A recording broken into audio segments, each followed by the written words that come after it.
कुएं का पानी। एक गांव में एक जमींदार रहता था।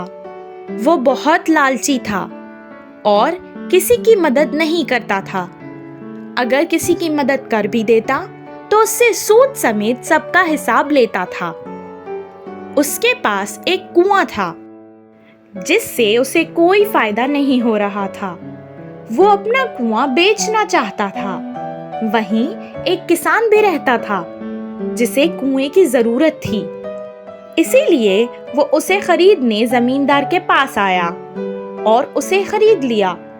अगले दिन जब वो खेती करने के लिए कुएं से पानी लेने गया तो जमींदार वहां आया और गुस्से से कहने लगा, मैंने तुम्हें कुआं बेचा है, कुएं का पानी नहीं।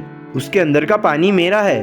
अगर तुम्हें पानी चाहिए तो मुझे पैसे देकर उसे खरीदो। अचानक जमींदार की ये बात सुनकर किसान हैरान हो गया। ये क्या बात है साहब?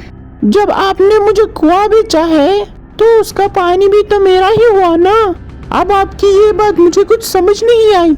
ऐसे ही उन दोनों में बहस होने लगी। जमींदार मानने को तैयार ही नहीं था। जमींदार की मक्कारी बातों से किसान परेशान हो गया था और उसे अंदाजा हो गया था कि क्यों उसके दोस्तों ने इस जमींदार से कुछ भी लेने के लिए मना किया था। जब बात किसी नतीजे पे नहीं पहुंची तो उन दोनों ने गांव के राजा अकबर और उसके मंत्री बीरबल के पास जाने का निर्णय किया। वो दोनों महल में गए और महल में अकबर के साथ साथ बहुत सारे लोग भी थे। बीरबल ने उससे पूछा कि क्या मसला है, तो किसान ने बताया, राजा जी, मैं एक गरीब किसान हूँ। मैंने कल ही इनसे एक कुआं खरीदा था। आज जब मैं उससे पानी लेने गया था तो ये कहने लगे उसका पानी इन्होंने नहीं बेचा और अगर मुझे पानी इस्तेमाल करना है तो मुझे उसे खरीदना पड़ेगा। अब मैं क्या करूँ राजा जी? अब आप ही कुछ न्याय कीजिए। हाँ राजा जी, मैंने तभी भी यही कहा था और अब भी यही कह रहा हूँ। मैंने इसे सिर्फ कुआं बेचा है, उसका पानी नहीं। अगर इसे पानी चाहिए तो पानी को खरीद ले। बीरबल जमींदार की मक्कारी समझ गया और कहने लगा, ये सब सुनकर मैं समझ गया हूँ और ये सही तो कह रहे हैं। आपने इनको कुआं बेचा है, कुएं का पानी नहीं। कुएं का पानी आपका ही है। बीरबल की बात सुनकर जमींदार बहुत खुश हुआ। कुछ देर सोचकर बीरबल ने कहा, लेकिन कुआं तो इस किसान का है ना, तो उसमें आपका पानी क्या कर रहा है? आप एक काम करिए, अपना सारा पानी इसके कुएं से निकाल लीजिए और इसे खाली कुआं दे दीजिए। जमींदार हैरान हो गया। उसकी अकल भी बीरबल के सामने नहीं चल सकी। बहुत उदास होकर उसने किसान को पानी और कुआं दोनों ही दे दिया। न्याय मिलने पर किसान भी बहुत खुश हुआ।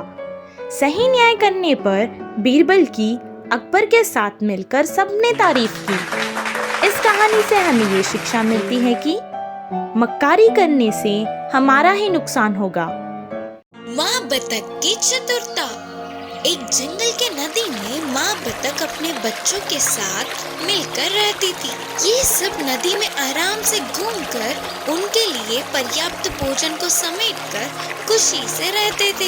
एक दिन सबसे छोटी बतख ने अपनी माँ से कहा, माँ, हमने आज तक इस जंगल का सैर नहीं किया। सिर्फ एक बार हमें अपने साथ ले जाकर दिखाओ ना, करके पूछी। इसके लिए माँ बतख के मानने पर अगले दिन ही जंगल का सैर करने की सोची। जैसे सोचा था बिल्कुल वैसे ही अगले दिन सुबह ही माँ बतख ने अपने बच्चों के साथ नदी से बाहर निकलकर जंगल की ओर चल पड़े। ऐसे बतख के सारे बच्चे खुशी से झूमते हुए माँ के पीछे पीछे चल पड़े। जंगल में थोड़ी दूर जाते ही माँ बतख को बस थोड़ी ही दूर में एक भेड़िया दिखा। अपने बच्चों से कहा, बच्चों, दूर से वह भेड़िया इसी तरफ आ रही है। तुम सभी फौरन पास के नदी में चले जाओ, करके धीमी आवाज में बोली।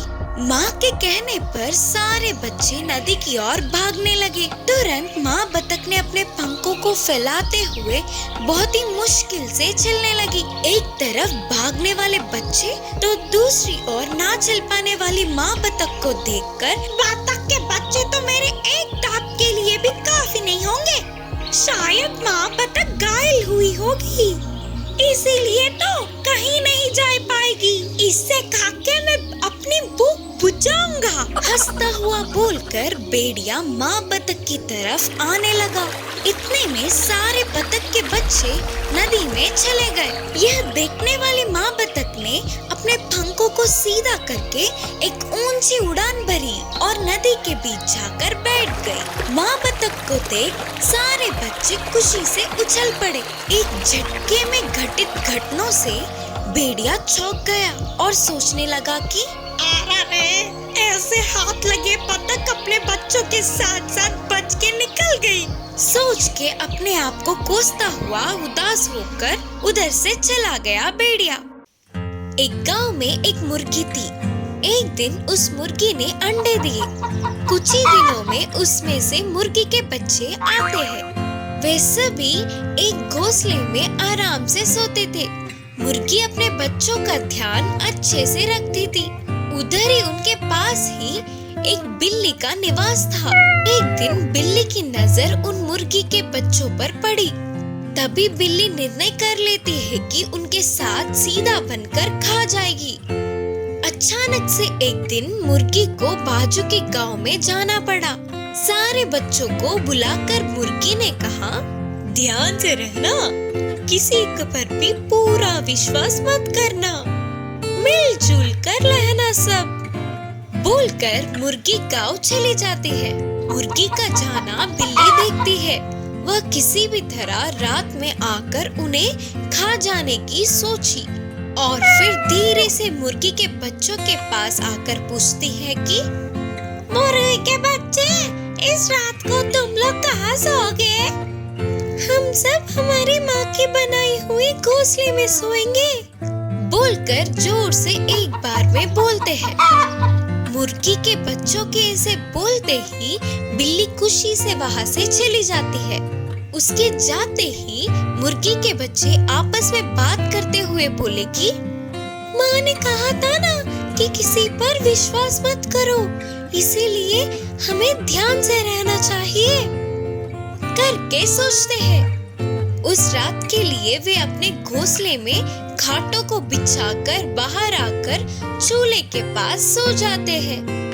पूरी रात होने के बाद बिल्ली आकर घोंसले में घुसती है तो उसके पूरे मुंह में खाटे छुप जाते हैं। वह रोती हुई वहाँ से चली जाती है। अगले दिन बिल्ली फिर से आकर पूछी, मुर्गी के बच्चों, आज की रात को कहाँ पर सोओगे? माँ की बनाई हुई चूल्हे में सोएंगे। बिल्ली के बारे में जानने वाले मुर्गी के बच्चे चूल्हे में कोयला रखकर घास के ढेर में सो जाते हैं। रात को बिल्ली के आकर मुंह लगाने पर कोयले में आग लगकर उसका मुंह जल जाता है। फिर भी जिद न छोड़ने वाली बिल्ली अगले दिन आकर बोलती है कि मुर्गी के बच्चों, तुम लोग मुझे झूठ बोल रहे हो ना? सच बोलो, मैं तुम लोगों के लिए रात को खाने के लिए भोजन लाती हूँ। तुम्हारी माँ गाँव गई है ना, तो मैं तुम्हारा ध्यान रखूंगा। आप बोलो बच्चों, आज कहाँ पर सोएंगे?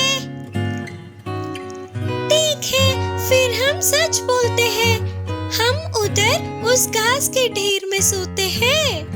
ठीक है, फिर मैं जाकर रात को घास के ढेर पर आऊंगा, तुम लोगों के लिए खाने ले आऊंगा, तैयार रहना। ऐसे बोलकर बिल्ली चली जाती है। उसके जाते ही मुर्गी के बच्चे, उसके मुंह पर कांटों के छुपने का निशान और जले हुए घाव है, ये हमें मार के खाने आ रही है। आज किसी भी तरह हम इसका पीछा छुड़ा लेंगे। सोचकर सारे मुर्गियां मिलकर एक चाल सोचते हैं। रात को वे सब खाट छत के बिल्ली का इंतजार कर रहे थे। तब बिल्ली आकर तुरंत घास के ढेर में घुसती है तो तुरंत सारे मुर्गी के बच्चे उस घास के ढेर को आग लगा देते हैं। उस आग में बिल्ली जलकर राख बन जाती है। अगले दिन ही माँ मुर्गी वापस आती है। उसको बच्चे पूरी बात बताते हैं। वह खुशी से अपने बच्चों को अपने पास लेकर फिर कभी भी तुम लोगों को छोड़ के नहीं जाऊंगी करके बोलती है।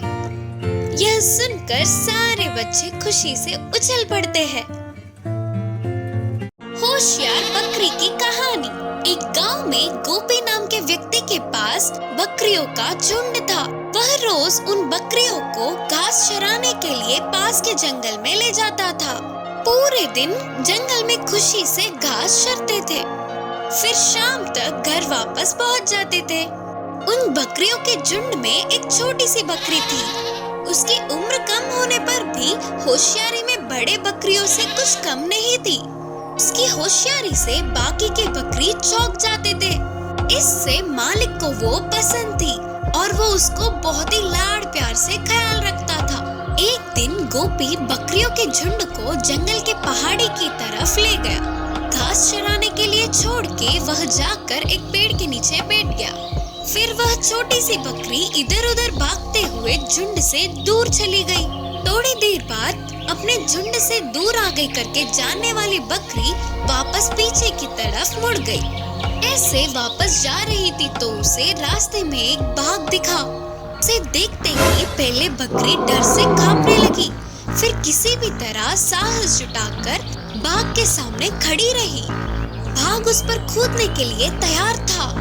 तभी बकरी ने उसे रोकते हुए कहा, बाघ राजा, एक क्षण रुकिए, मैं आपको 3 सच बोलूंगी। अगर आप उन्हें सच मानते हो तो आपको मुझे छोड़ देना होगा। बकरी के बातें मजेदार लगने पर बाघ ने कहा, ठीक है बोलो। फिर बकरी ने कहा, अगर आप बाकी के भाग से मुझे आज एक बकरी मिली, लेकिन मैंने उसे बिना मारे छोड़ दिया करके बोलने पर वे नहीं मानेंगे, सच है ना? सच ही है करके बोलते हुए बाघ ने सिर हिलाया। फिर बकरी ने कहा, ऐसे ही मैं भी अपने बकरियों से मेरे भाग के हाथ लगने पर भी उसने मुझे बिना खाए छोड़ दिया करके बोलने पर वो भी नहीं मानेंगे, सच है ना? बाघ ने कहा, हाँ सही है। फिर बकरी ने कहा, अब तीसरी बात, हम अपने लोगों को बताने के लिए मैं आपको कुछ नहीं करूँगी और आप भी मुझे कुछ नहीं करोगे, ये भी सच है ना? बकरी ने अपनी होशियारी से कहा। उतनी छोटी सी बकरी के ऐसे उसके सामने खड़े होकर साहस से बात करने पर बाघ को बकरी अच्छी लगी और बाघ ने कहा, सच में तुम बहुत ही होशियार हो, मैं तुम्हें छोड़ रहा हूँ, जाओ करके बाघ ने हंसते हुए बोला। इससे छोटी सी बकरी अपने प्राणों को बचाकर खुशी से उछलते हुए आकर अपने झुंड में मिल गई। इस कहानी की शिक्षा है कि अपनी होशियारी से कितनी भी बड़ी मुश्किल का सामना कर सकते हैं।